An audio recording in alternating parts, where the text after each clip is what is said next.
Hello and welcome to another walkthrough of the Sidrat. This time we will be going through the chapter Beneath the Infinity Tree, which is the newest add-on. And before we start the first quest, I'll point out a couple of extra little alterations that have happened within the Sidrat and little improvements. First of all, we now have a little help system built in, which basically just pops up a text message the first time you use something. And we've got a button here dedicated to resetting that help in case you've forgotten the features. So I'm just going to click on that. There we go. So for example, you can click on the model crystals and it'll give you a little bit of description as to how they work and how you unlock them. In addition to that, we've got a new canine. Yes, mistress. Who you can now talk to and exit in the standard way that you would in a conversation. There is also some alterations to the crystals on the map. Firstly, you can now, if you sneak and activate a crystal, as the help will point out, you can set a preferred model for that location. So, I can't remember what I clicked on there, but let's say I wanted to have the shack as being the preferred model for the Black Reach pump house lift. Yeah, it's probably not the model you'd want for that one. That'll mean the next time you click on that, it will, in fact, I'll do that now, it will tell you that the preferred model has been selected, so you just need to go ahead and dematerialize and it will use that model. That's so you can effectively have a sort of chameleon circuit when you go into a city. Whiterun's a good example of wanting to actually use the shack as the model because that totally suits the environment. Okay, another feature is, and you'll get this if we click on a custom crystal, you can now use, if you have SKSE and Sky UI Lib installed, it will detect that and it will do an alternative way of naming your crystals, which I can just demonstrate at the moment. Yes, let's set the destination and just say, Black Reach, or whatever you want to call that, and you can leave it on the map there. That's a lot easier than going through the menus and choosing letter by letter. Unfortunately, without SKSE, there doesn't seem to be a way to do that differently. Okay, now to start the quest, we do need to have first of all completed Fall of the Dwemer. We need to be landed, as you can see with the green light there, we landed in Whiterun, somewhere in Tamriel. We need to have K9 unlocked, and look at the previous walkthroughs to find out how to do all that. And we need to have done 50 internal flights. At the moment this is the counter, and the counter says 32. This unlabeled lever will allow us to up that amount by 5 every time we yank it, or you can actually just do the flights yourself. So at this point, hopefully, there we go, the quest starts. Right, so the quest tells us something's wrong with the Eye of Harmony, and we need to discover what's up. So let's journey into the matrix to discover more. Yes, use mistress. K9 to go to the garden, Affirmative. because that's the quickest route.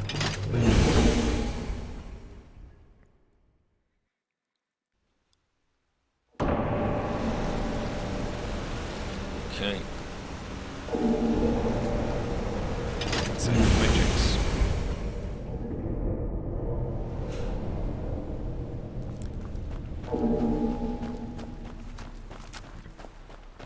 Right.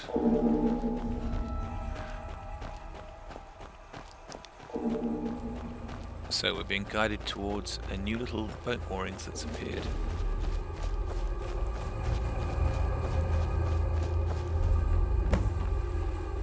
Right, I shall climb aboard then.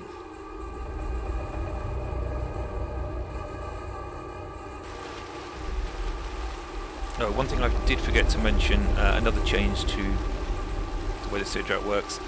The summon whistle and the summon anywhere spell are slightly modified now, in that if you sneak when you use them, you will be able to update the map's position based on where you summoned to. So if you have a destination crystal nearby, when you click on the map in the console room, it'll actually choose the position that you've just summoned to, and that'll work on both the whistle summons and the summon the Sidrat anywhere spell. Okay, so we get to see how beautiful the matrix is as the sun's slowly rising. Actually, it's still a little bit in the middle of the night. Up we go.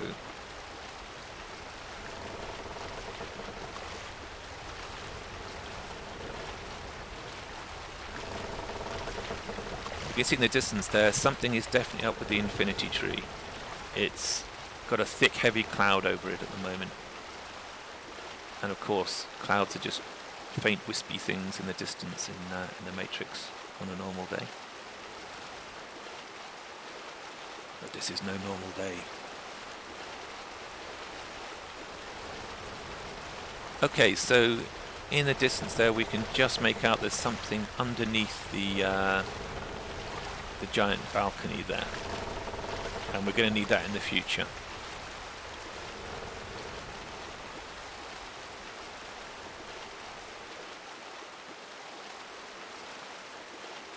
Now, you don't have to remain seated for this whole journey. You can get up, but the boat is moving around, and whilst you can, you might as well stick there.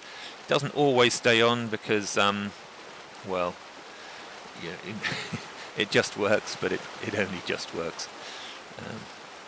Thank you, Todd. Right, we can see a little bit more appearing underneath that balcony now, and there's certainly a lot of Dwemer convectors.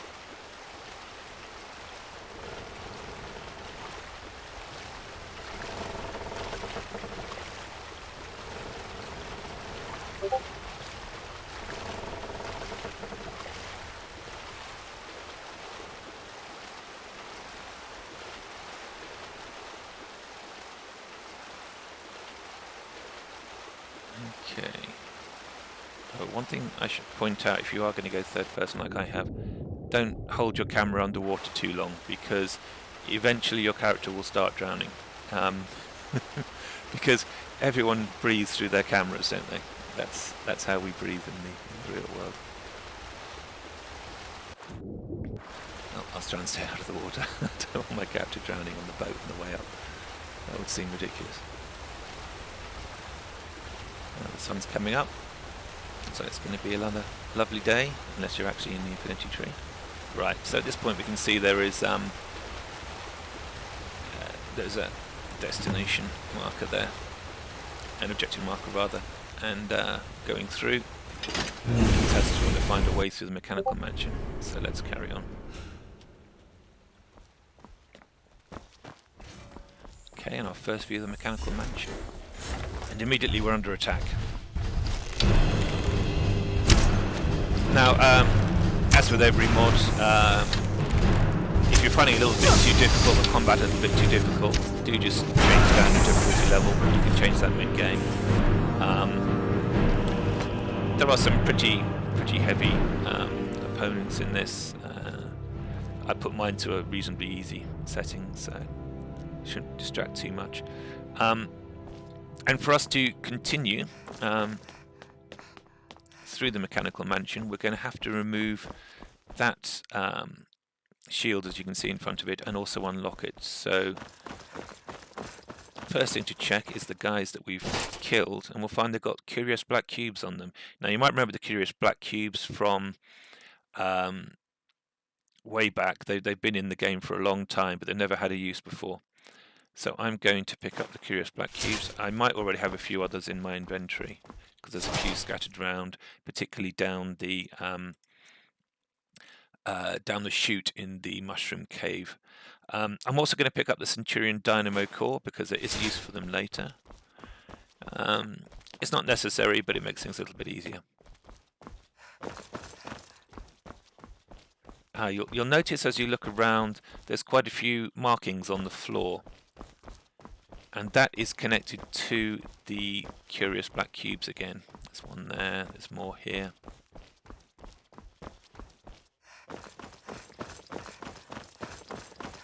And we'll find that there's some curious tokens here, which I'm actually now going to pick up, because they are part of a puzzle later. Yeah, so as you can see, we can't get through, we can't do anything there. But we have these curious receptacles. And if I place a black cube in, you'll see a giant centurion rising out of the stone. And that's more or less what these receptacles tend to do. They either activate or deactivate something, or change the shape of a building or structure.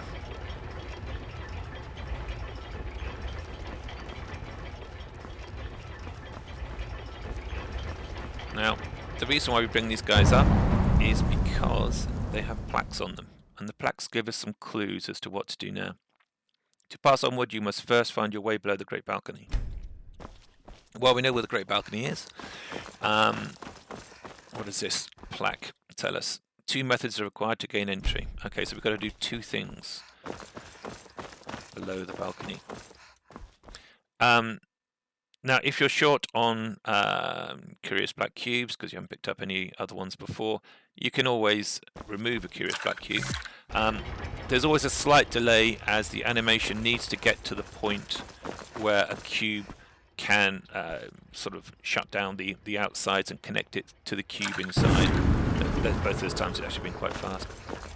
But that can take a few seconds. Just be patient and it will happen.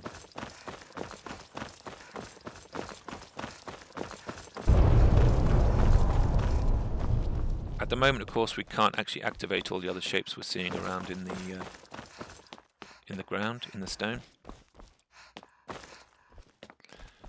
Now you're up here. There is a lever you can pull that will allow access back up here if should you fall off at any point without having to take the boat. If you activate this lever, you'll see this has appeared.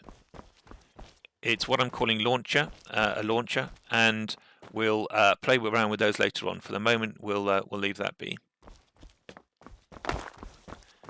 and we'll carry on with the quest. Now, if you come to this corner here, you'll find there is another curious receptacle. Can be a little bit hard to spot that one, so do make sure you look all around. Now you know it's there. You're not going to miss it. And this gives us a ramp that we can now go down underneath the balcony. And we've got some threshers. Now you can go past the threshers without actually hitting them, or you can take a little bit of damage. Or if you've got dynamo, you can just put that inside there. And again, it's a question of when the animation has completed its cycle before it'll shut down. This lever here will open the gate here below you, and you'll fall onto spikes. So don't do that. But it will also turn off the threshers too. Now, the clue before did say we needed to have we need to do 2 things under here, and this is one of them. We need to drop the curious black cube there, and I think that removes the shield, or it could unlock the door. It does one or the other. And the second thing we need to do is to, you may recognize this from the DLC, activate some of these Dwemer convectors. Now, the trick to this, originally it was a much more complicated puzzle, and each of the convectors you hit would bring out 3 pistons, and the idea was you had to choose the correct 4, so there were exactly 12 pistons out, and no piston was brought out more than once. The other set of 4 Dwemer convectors would be a different combination, and you could do either one of those 2 combinations and it would work.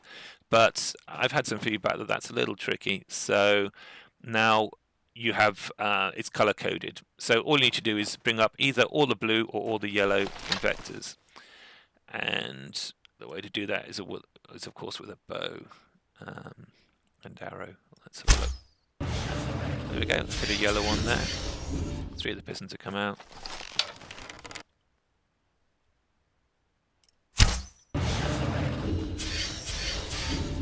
Another 3 have opened up.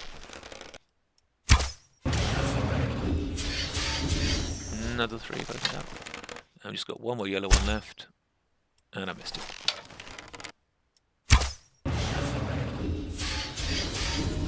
There we go, and succeeded. Okay, terrific. Don't fall. Now you can take back that dynamo if you want. Doesn't really make any difference. I'd rather the threshers weren't going all the time because it could be a bit annoying. So I'm going to leave that there, and I'm going to pick up the curious receptacle because we might need it later on.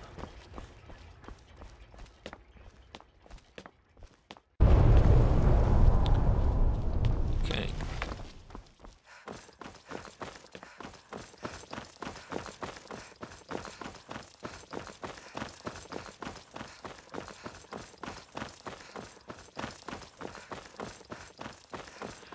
Right, so the quest is telling us to go on.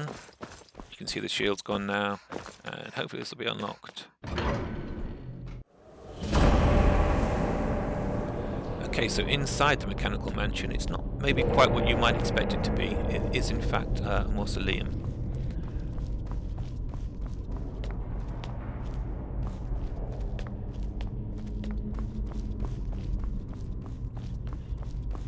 Here we have more of the tokens. I'm going to pick those up.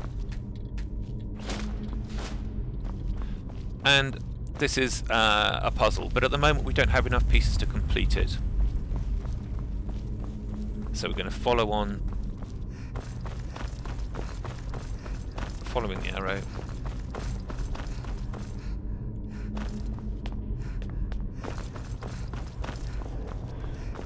And try to discover what's happening with the infinity tree.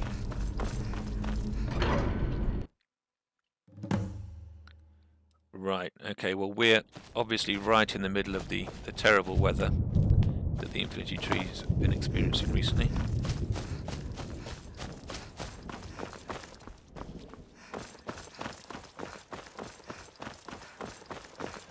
There is a nice pathway that winds all the way up.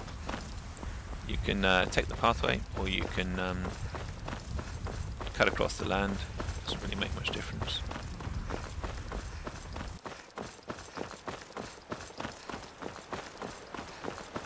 Cut across the land a little bit. I always tend to put quite a lot into stamina on my characters, so I can first of all run for a long time and also carry an awful lot more. Okay, and we can see the shape of a giant tree appearing, and some buildings and constructions on the side of it. As we come up through here, ominous music. We can also see that there is an inn here, the Downtree Inn. At the moment, apparently, we can't go inside. Well. There's clearly a blacksmith working away.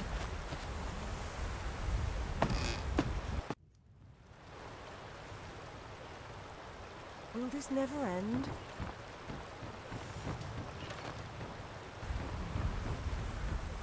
Okay, we can hear there's characters around, NPCs around.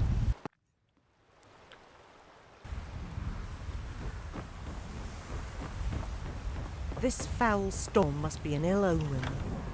There's someone in here, all right. What's to become of us? Now, Gwyneth was voiced by Febreze Darkstar, and there's her little kittens on the What's in to the become picture of there. us? So many thanks to Febreze for that. She's done a fantastic job and really shows me up on the other voices. Hopefully one day I'll be able to get some decent voice talent in to cover my characters as well. Let's see what she has to say. I don't rightly know, but it scares the wits out of me. Best you go see Tarn Golden Oak way at the top. That's a fantastic Forest of Dean Fare accent, thee well. even though it's not her natural one.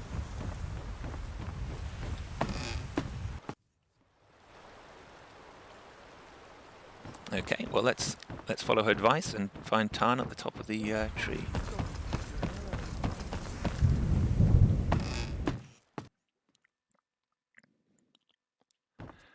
Now you may be tempted to fall down or jump down from where some of these ladders are. Some you can make the jump. Other ones, like that one there, you'll probably not survive. So just be cautious that you're at the top of a giant tree. You can fall off. You can hurt yourself. Okay. Hello there. I'll let him talk through. You can listen to him. There's been a terrible blight on the Infinity Tree. Our home, our tree. Gwyneth, our herbalist and tree tender, became worried the tree was slowly sickening, the sap thinning, the colour fading from the leaves and blossom. We dug down deep to the roots. Gwyneth was sure we could cleanse the sickness from them, but what we found was far beyond that. The insects, the ants and the bees, they've changed. No longer symbiotic with the tree, they have become sickening parasites. I call them Zarbi, the poison beasts. Giant hideous things the like of which I'd wager would strike fear into even the wild hunt. We thought we could fight them off, but instead of helping, we've made things much worse. In digging to root out these abominations, we uncovered something we could never have imagined. For deep below the ground amongst the roots, this huge and wondrous tree has a heart.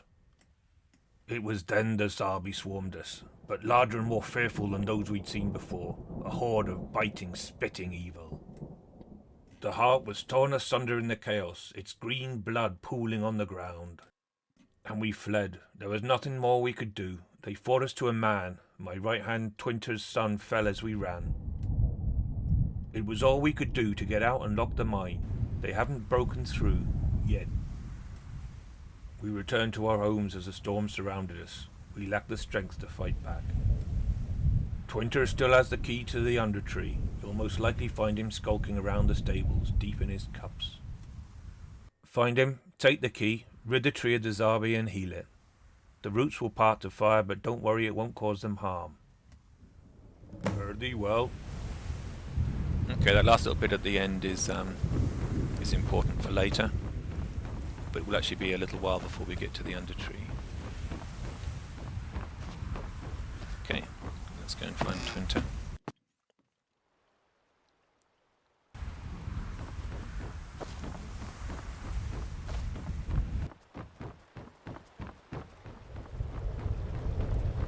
This foul storm must be an ill omen.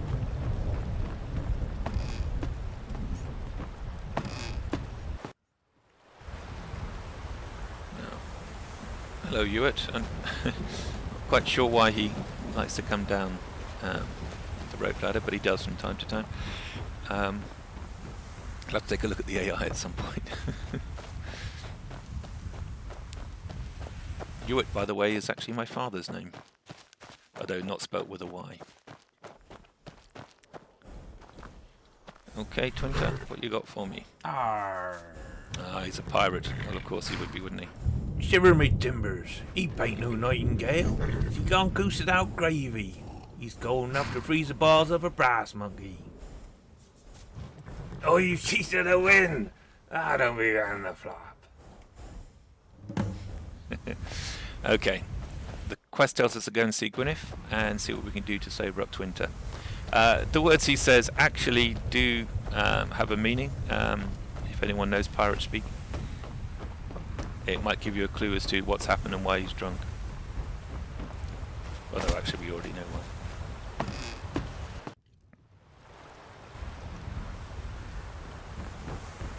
Okay. Where's Gwyneth? Gwyneth is actually my aunt's name as well, so that's about as far as it goes. There's no Twinter in my family.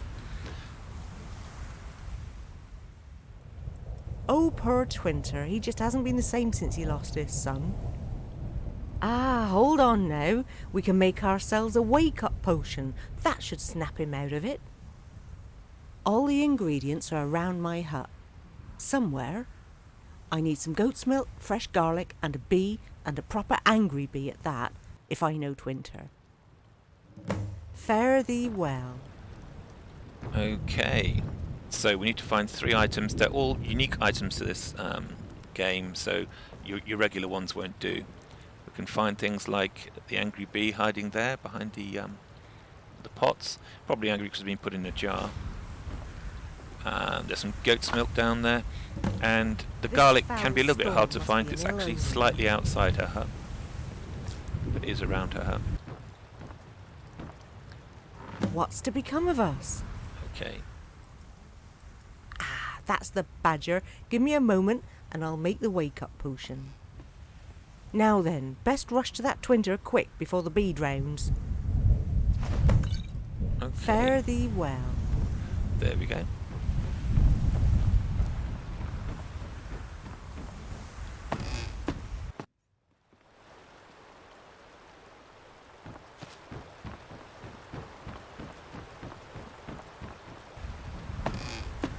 This never end.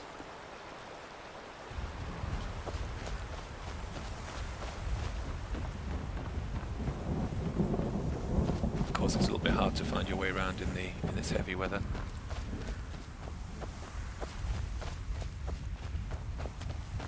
But Twinter's just where he was. Arr. Oh, my poor head. You'll be after that key, won't you? Well, I don't have it no more. Gave it to Hugh. Best go see him. Well, fair enough. We've got a new objective pointer, objective marker. So let's follow that to Huel. And here's another resident of the Infinity Tree. This foul storm must be an ill omen.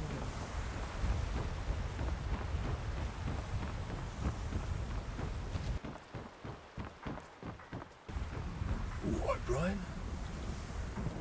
Now then, you may be wondering why he's thinking you might be Brian.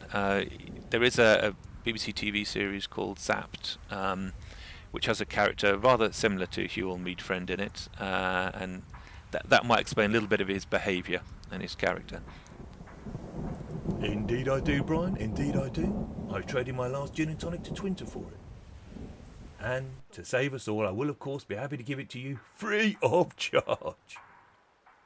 However, Brian, I'm sorry to say I do not recall exactly where I might have placed it. I'll be honest, it could be anywhere.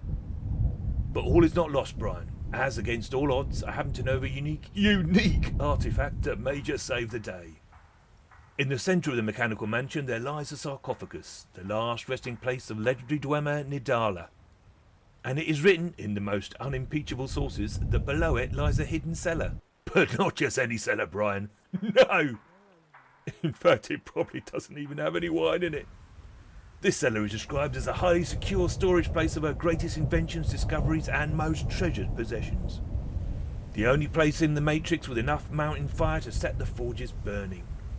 And there, undisturbed for generations, lies the one thing that could help us. The thinking cap. But take care, Brian, for legend decrees you must leave all the treasures but the cap. For if you were to so much as touch a single coin, no matter how tempting, the whole place will rise up against you and you'll likely be done for.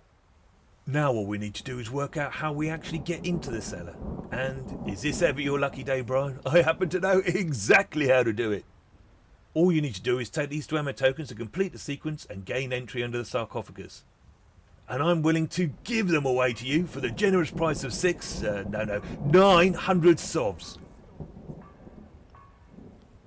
Well, Brian, it's only because circumstances are so tragic that I'm even able to consider such a one-sided offer. I'd take the deal quick if I were you, but before I come to my senses.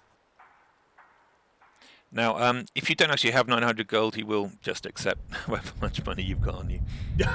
You'll not regret this, Brian. However, I will caution you, as well as the tokens, you'll also need to master a particularly mysterious and tricky area of magic, mathematics. The wielder of such arcane skills need to demonstrate 2 disparate and almost totally unfathomable disciplines, adding and taking away. Now, because some people were finding some difficulty with this quest, I've been encouraged to do an extra clue there. So you have an option of taking that clue or not. Well, Brian, for each line leading to an alcove, you want a single redhead left. The total of blue heads take away from the total of redheads. Easy. There we go. And you may notice on his table he has an important book called The Spoils of the Cellar.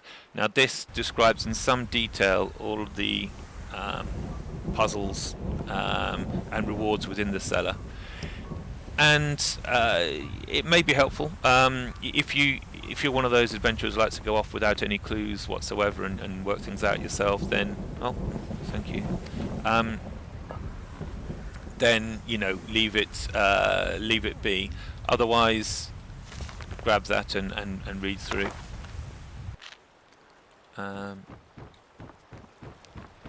If you're a completionist, it does point out something that's going to be quite hard to spot without the clue. And yeah, let's head to the mechanical mansion again. Will this never end?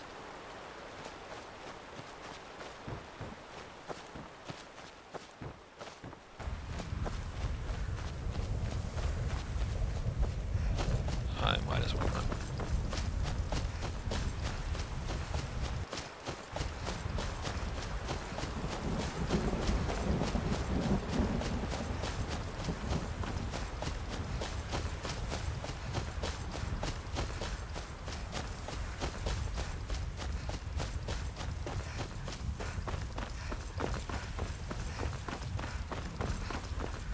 You might notice there's a few fishing spots around. These are actually disabled during this quest, and I think at any time that the emergency lighting is on. But you can, yeah. You need the fishing patch, by the way, to have those.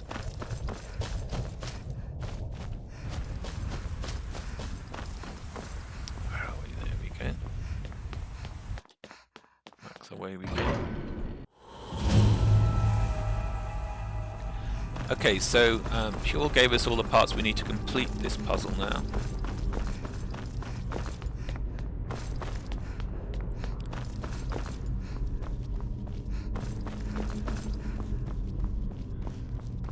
And here it is. Nice big objective arrow there. Now, as he said, the idea is the blues cancel out the reds, and you want to end up with one red along each of the lines. So we have two blues here, we have one red, we have one red. So that means they've cancelled each other out and we need one additional red on this row. So let's place a red token there. There we go. Now we've got 4 blue heads there. So the last 3 remaining ones, we have to have a total of 5 red heads. Well, not always a total of 5 red heads. A total of red heads minus blue heads that gives us a total of 5. So what I'm going to put in here, I think, is... What happens if I put in 2 3-head tokens? And then... So that would take us to 4 blue, 6 red. The blues cancel out from the red. That leaves us with 2 red. But we want 1 red in the end. So let's add a blue head token. And there you can hear that sound and the light turning on means that one's correct. So we've got 3 red heads there. Let's see what we can put in here. If we put in 2 blue heads, that brings our total to 1 red head. If we put a blue head on there, that will... Oh, I put that in the wrong place. I put it in the wrong place. So I'll put too close to that activator. That should cancel out all the red heads. So again, we'd need 1 red head token. And let's turn that one on. And we've got 2 blue heads there, and we've only got 3 pieces left, so those are the 3 pieces. Don't need to go on the stand. And the puzzle's complete. Now, straight into combat. Idala's Shade. Looking suspiciously similar to Wisp Mother. And if you read some of the lore books, there's speculation that it could be leftover spirits of the Dwemer.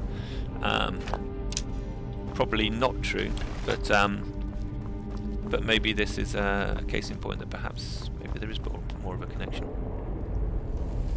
Now here we go. The sarcophagus has opened up, and we can work our way now down into the cellar.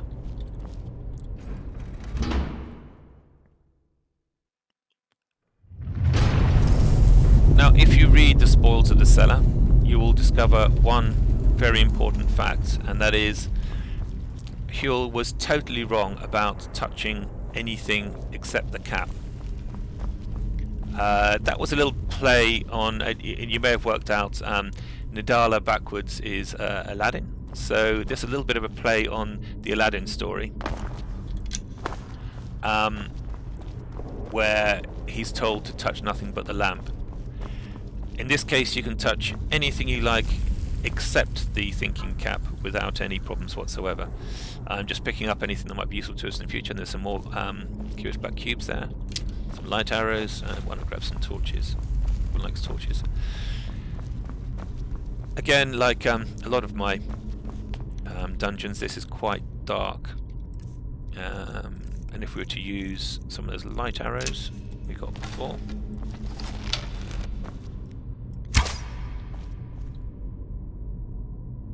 we'll find this is quite a big old cellar, and the way on from here is actually to get onto a boat. Now this works a similar way to the first boat we did. I'm going to arm myself with iron arrows because I know that there's going to be some enemies coming up.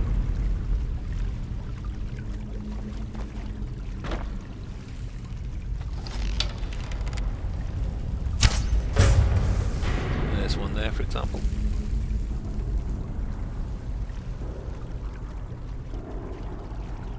The gates will open as the boat passes, and if you find yourself knocked off the boat and the boat's gone on without you, you can find your way back. The doors, the gates will open from this side as you're heading back. Hopefully you won't get knocked off there. Something big over here. Oh, missed him. Did distract him. There we go. And it's optional, killing him really, because once you've gone through these gates he won't be able to catch up with you anyway.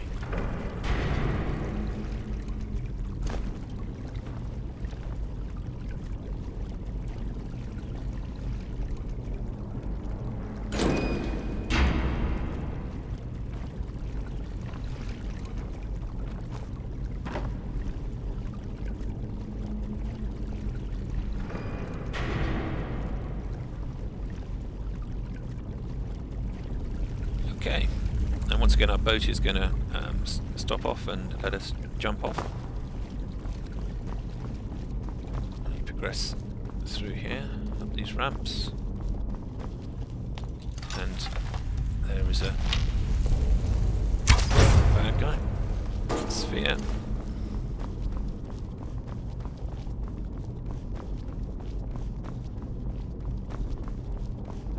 And we can see there's another sphere portal there, so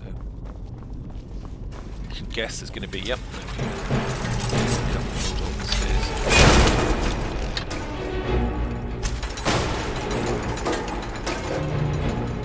Okay, all done. Now this is the first puzzle in the cellar, and this is a sort of new invention. There's a few of these. There's 4 in total, I think. I'm calling it a Dwemer vault door.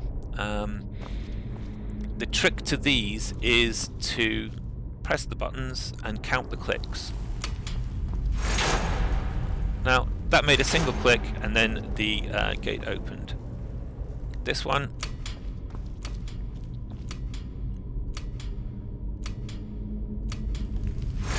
that one counted 6 times before it opened. So the trick is to make them both open at the same time. That means we We use the one that counts to 6.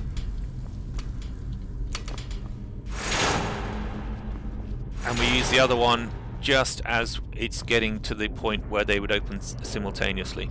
That was quite an easy one. There are only 2 buttons to press. There will be more later on. Once you get to the other side, there are levers on the pillars, and that releases the gates on either side. Okay. Now, this is another big puzzle. This is the Dwemer Golden Lift, and in it we can see we've got some controls. Actually, probably don't need that now. It's got its own light source.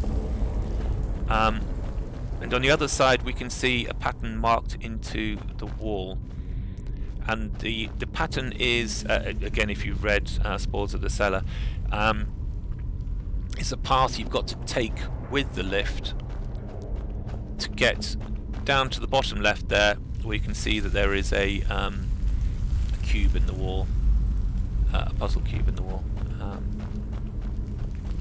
Now you might have noticed as I came past here, a little, in the top left it says lift reset. Now the only way you can get this kind of complex device working, and that's like to have buttons on it and doors that open and close while it's moving, is to use something called attach refs. And although that works fully, I believe, in Fallout 4, they didn't quite get it working properly in Skyrim, even though there are a couple of places in the game where they do use it.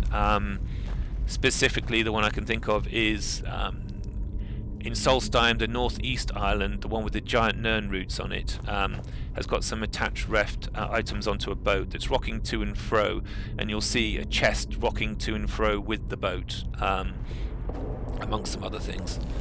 But the reason why we need to have that reset area is because if you do a save and then you die, it doesn't reset it correctly. It has an error it has a bug in the load game code when it comes to attach refs.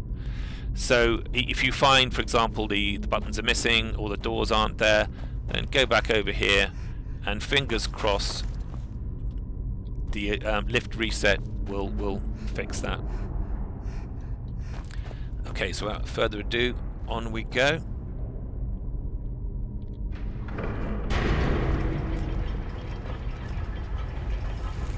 Now, if you make a move which takes you off the route, then the lift will reset and go back to its starting point. However, if you should follow the route and land on a red target, you can see a red target through there, you will get dunked into the lava, and you don't want that. So the way to deal with the red targets is to shoot them with an arrow through the cage.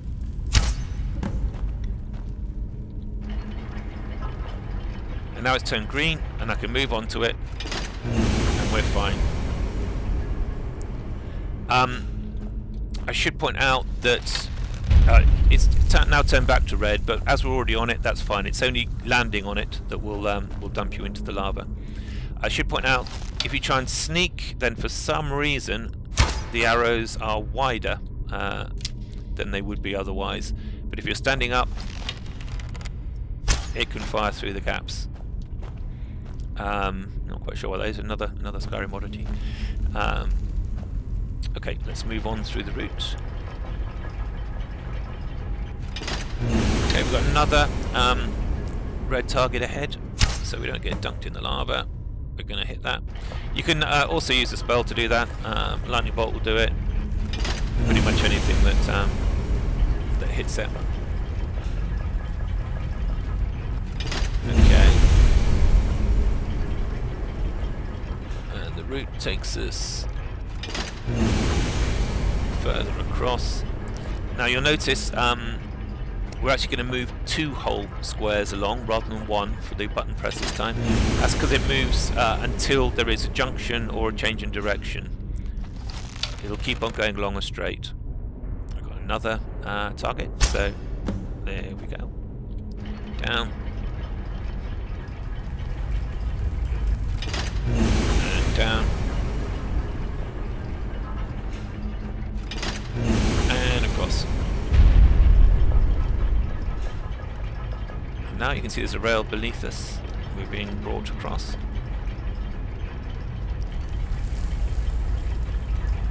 As the lift turns round.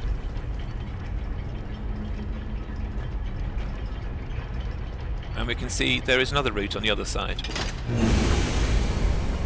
So the first thing we need to do is, of course, get rid of that red target.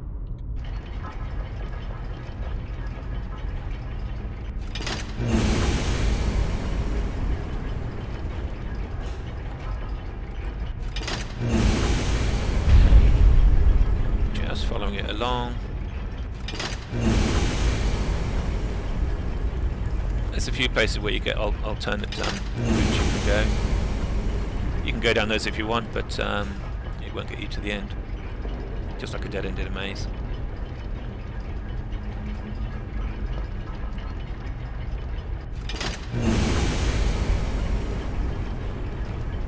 And at this point I've got to make sure I don't make any mistakes, because it's quite a long route all the way back again to do this whole thing again.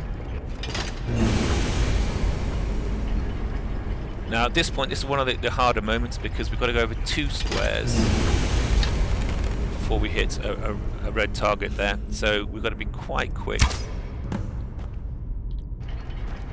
in pressing that left button.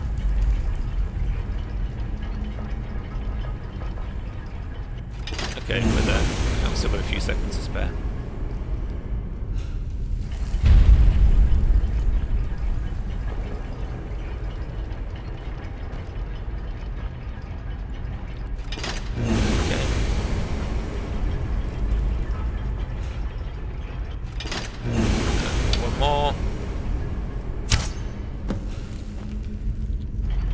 Again. Left one more time.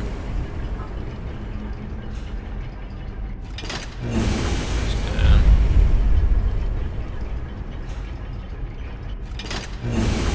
Left again.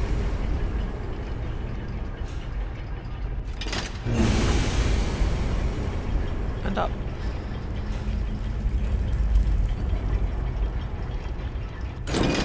Okay, we are through. Fantastic.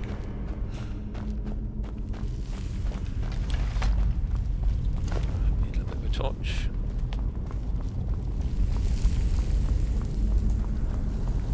Ooh, what's that? That scary shadow. Ah, it's disappeared. And there's nothing here. Something's playing games with my mind. Oh, but these look very real. Oh, that reminds me of Labyrinth. Has anyone seen the film? And this reminds me of Indiana Jones. Oh, be careful not to tread on the trigger there. Right, we've got another vault door ahead of us. And we've actually got one on the right here. This one doesn't have a light next to it. This is, in fact, a real vault rather than just a point you need to progress through, and this is the hardest one. I'll let you work out the combination for yourself, but I think I can remember it.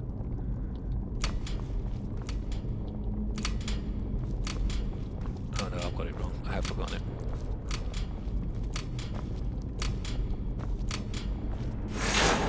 Gotta get that combination right. Okay, I think.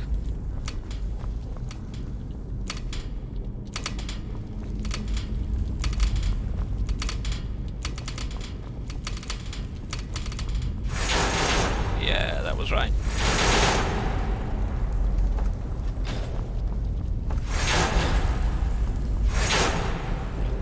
Okay, and these are just boss level chests, and they're got regular treasure and there's nothing special about the treasure.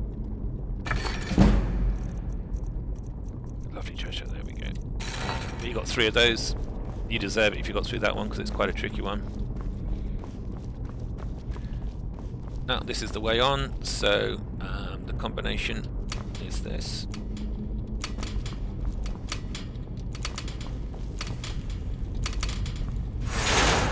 There we go. And again, activate our levers.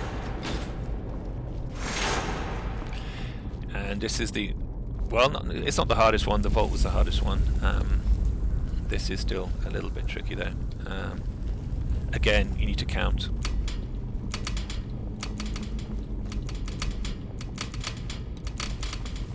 Have I got that right? Yeah, there we go.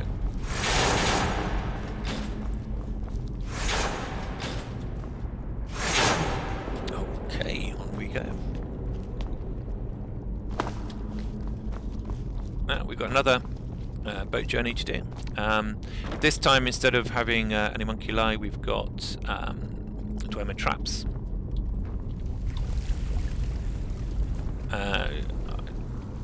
They shouldn't cause you enough damage to kill you. Depends on the difficulty level you've got on and what armor, etc. you've got on, what your health level is. But if you go to the back of the boat here, you'll tend to avoid the thresher. You can see that there is a ballista ahead of us. And if you go to the front of the boat, you tend to miss the damage from the rockets.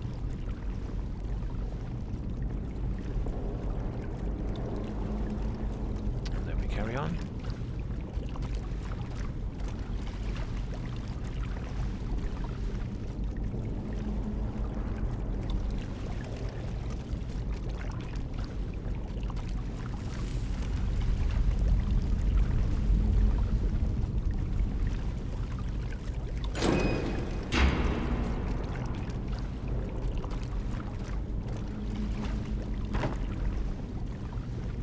One more thresher to come. Torch. And if you stay at the back of the boat, you'll avoid that. Oof. Lucky the boat didn't get sliced up. Dwemer magic, that's what it is.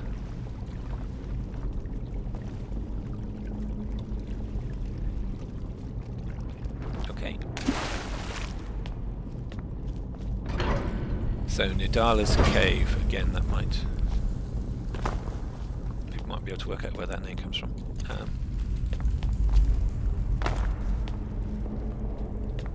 Very scary, lots of lava at the bottom there. Got to get some careful jumps.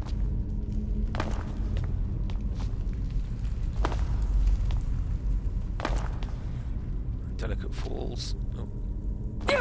Took a little bit of damage there. All good there. Right, here we can see that there's a few oh yes, there's one in the dark over there. Centurions around. So first of all I'm going to knock them out before they activate.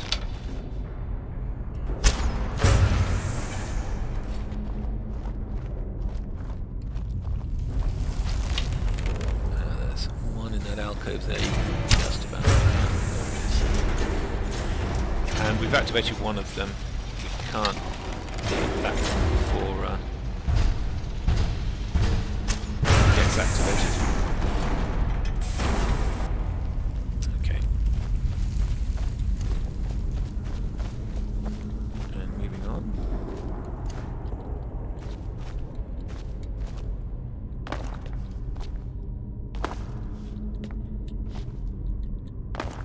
Okay, big jump here. There we go.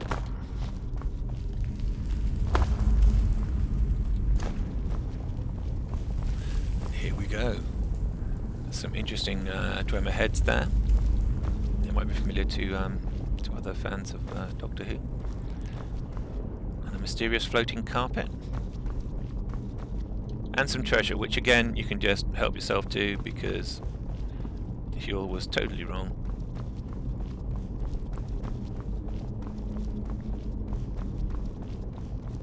There are some more curious black cubes. Again, good things to be able to get hold of. And this is an area that was mentioned in the Spoils of the Cellar book. He was experimenting with a new form of dwarven oil to enrich and harden the Dwemer weapons, but he found it didn't have much effect on the Dwemer weapons, but he did find it had an effect on the Dragonbone weapons, but only a slight one, and he really wished he had a few centuries to let it really soak in. And what he did was leave a Dragonbone Bow here to soak for what amounts to several centuries, and this is a really good bow. It's as it says, it's very slow to draw, but it is extremely powerful. Now that 233 that it stated is mostly due to my archery skills, but it's still an excellent bow, particularly for sniping. And it can be improved, and you can put an enchantment on that. So don't miss out on that item, because you can't come back here. Again, lots of treasure you can snaffle. And this is the item we're looking for, Sorvad's thinking cap. So if we pick it up, I think something's going to happen. Yes, I was right. So let's get onto the magic carpet before the cave collapses, and sit back and enjoy the ride. I recommend not trying to get up once you're on the carpet, because well, you're going to fall off.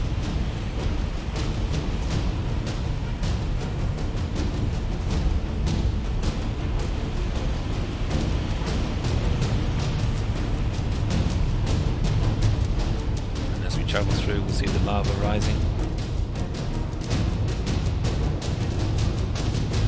Walls shaking, bats flying close.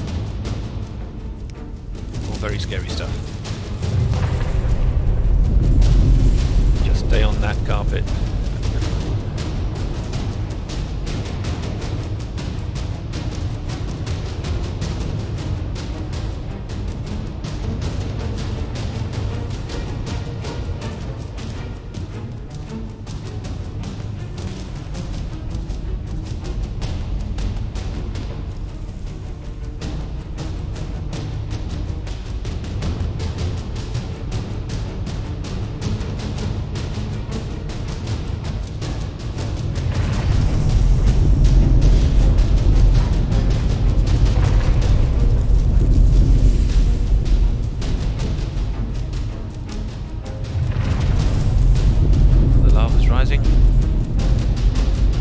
Close.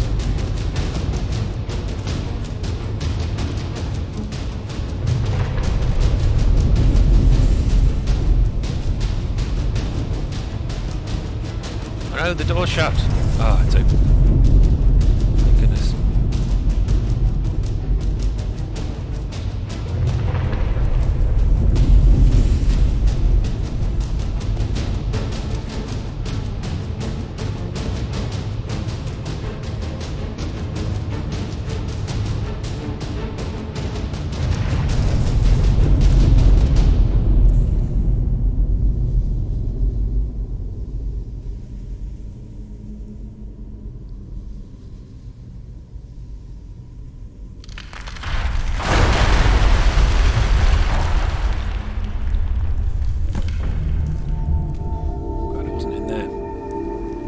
Okay, let's return to Huel with a thinking cap.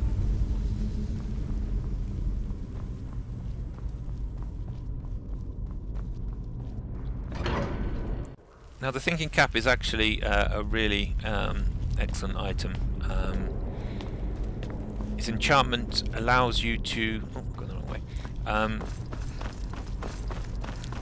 When enchanting, you can add an extra enchantment to an item. So if you've got 100 enchantment and got the best perk that allows you to have 2 enchantments, it will give you 3, and it will give you 2 if you're if you don't have that perk. But it does take away 20% of their effectiveness. That may be fine for things which just give you an effect without a magnitude. Things like swimming underwater or muffled walking.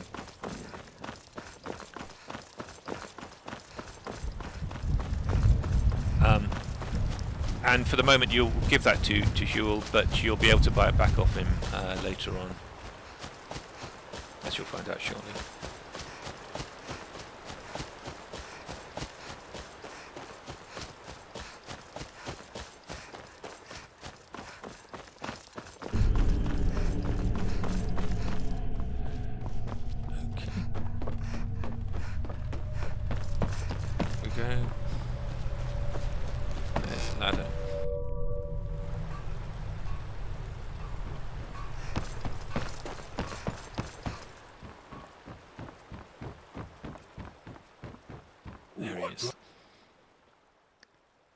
Did I? Apologies, Brian. I was especially drunk at the time, and you should never trust a drunk sorcerer. In many ways, this is your fault. Right, give me a second to get this thing working. Now, I concentrate on the key and... Ha! It's only in my bleeding pocket. Imagine that, all along. I could have just put my hand in there and found it. You must be livid. Yes. Here you go, then. So clearly This he is cap quite is useless. genius, and as such, I'm over the moon to tell you I can now trade it to you, Brian, for the bargain price of only 2,000 sovs. I really don't know how I can manage to stay in business with my inexplicably generous nature. Well, Cheerio, then, Brian. in fact, he can't sell it to you quite yet because he hasn't got permission from Tarn to trade with you. That'll come later. Right, so we now have the key. We can go to the Undertree and sort out what's going on down there.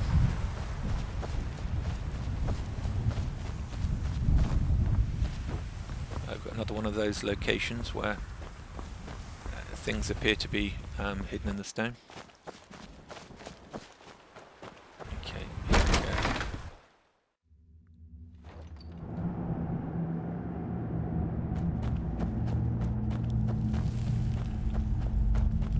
Right, so they dug quite deep.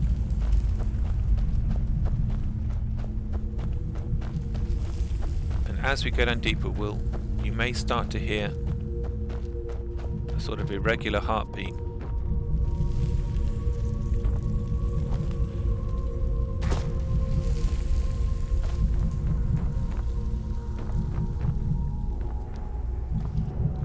This is actually referenced in the Doctor Who show. Towards the end, I think, of the 10th Doctor, he will knock 4 times.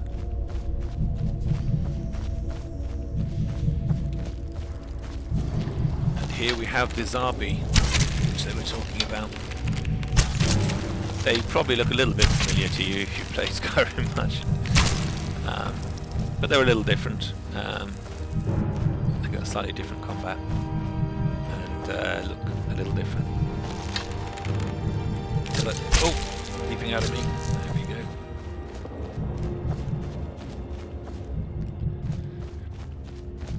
So as Tan said earlier, roots block the way, and you can hit these with any kind of fire weapon, I think, except ones that are enchant yourself. Unfortunately, it's very hard in the modding to identify what is a fire weapon, but you can just hold out a torch or cast a fire spell on it. That'll work. Now we're going to need these later, so I'm going to take the opportunity to pick them up the first time round. This is quite a maze down here.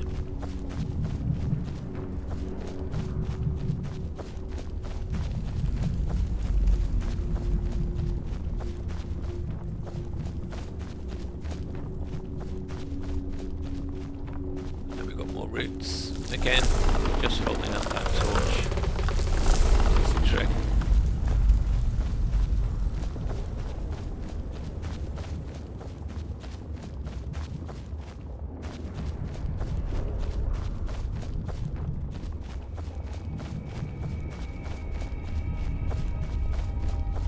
If you progress further without having picked up all of these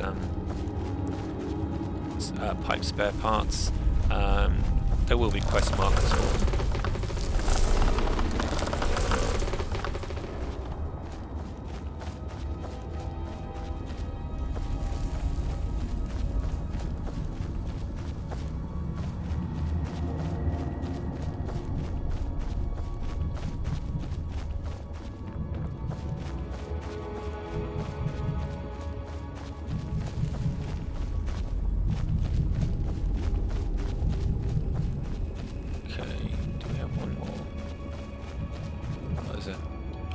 Tree stump there.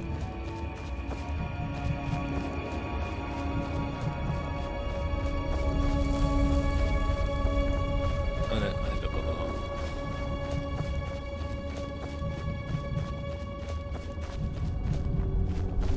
Quite the maze down here. As evidently the Zabi have dug out quite a network.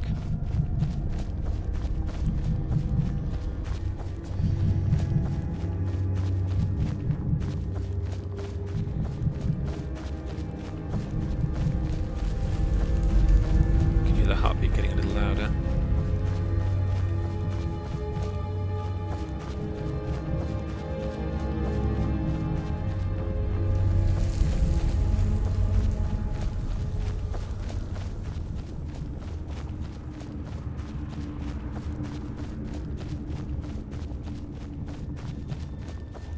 On the maze goes. And here there's something ahead.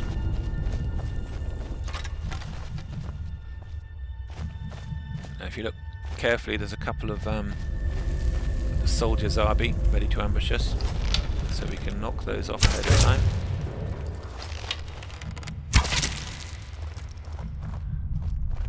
And then we walk into the middle of the room. Oh, a queen! Huge thing. Goodness knows what that where I could have got the idea for that from.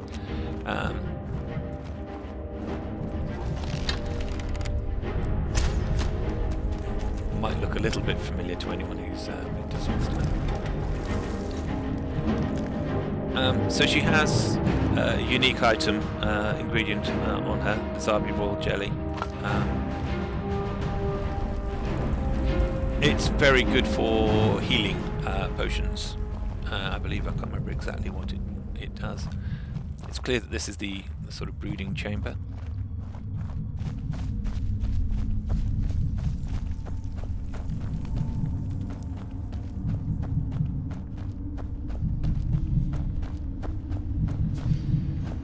Okay, our heartbeat's getting a lot louder now. We can hear some Dwemer noises.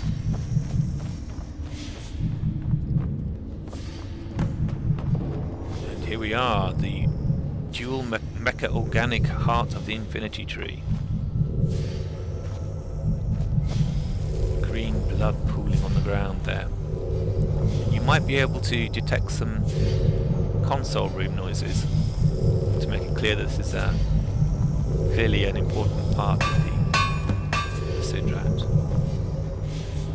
I'm going to mend these broken pipes. I think I've now got 4 of them.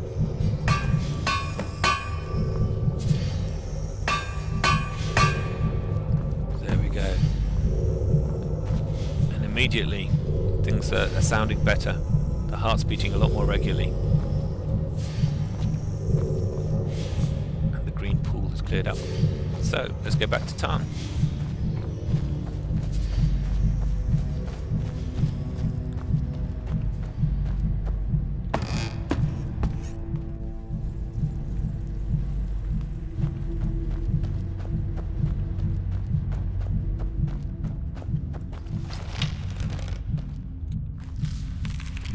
We've got more Zavi workers probably out for revenge after we kill the queen. Oh, they're really going for it.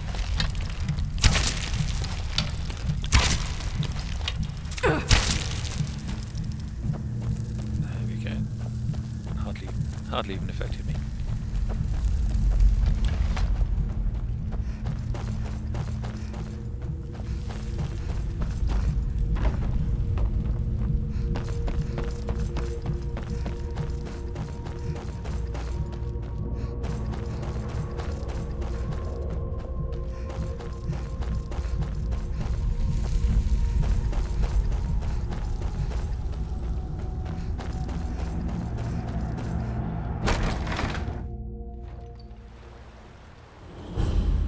Okay, as we leave the under tree, well, the music's a lot happier. The blossom on the tree is nice and pink, and it's clear that the foul storm is passing. You can also see at night, when the tree is healthy, you can see the sap flowing through it, glowing out through the bark.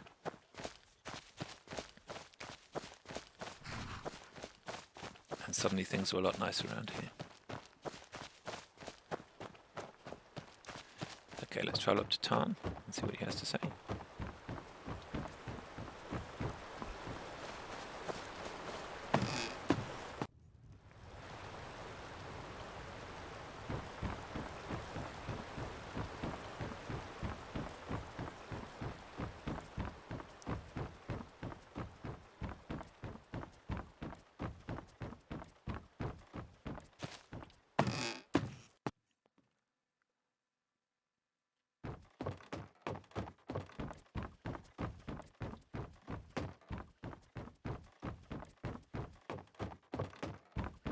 Well, he's gone to bed. Okay, well, let's bother him at home.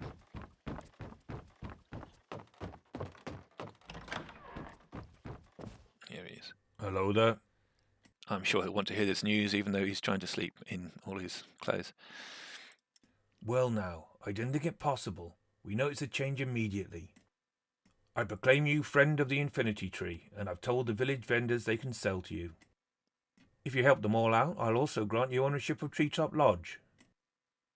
It was Twinter's old home, and he fitted it out with many contraptions and odds and ends he found in the mansion.